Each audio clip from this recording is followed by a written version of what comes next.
Masukkan 1 kg ketan ke dalam baskom, lalu tambahkan 250 gram kacang tolo yang sudah direndam semalaman ya guys. Kemudian tambahkan 2 bungkus kelapa parut ya guys. Setelah itu kita aduk-aduk sampai semuanya tercampur merata. Mengaduknya pakai centong nasi ya guys.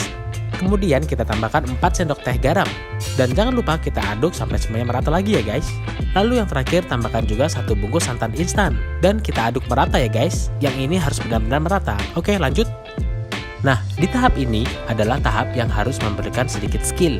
Ya, skill melipat aja sih, haha. Oh ya, untuk detail cara membungkusnya, kalian bisa cek di channel YouTube aku ya guys. Oke, ini semuanya kita bungkus menggunakan daun pisang ya guys. Dan ini hasilnya. Yeay, tinggal tahap terakhir. Nah, di tahap terakhir ini kita rebus menggunakan tungku ya guys. Kenapa menggunakan tungku? Karena ini merebusnya cukup lama.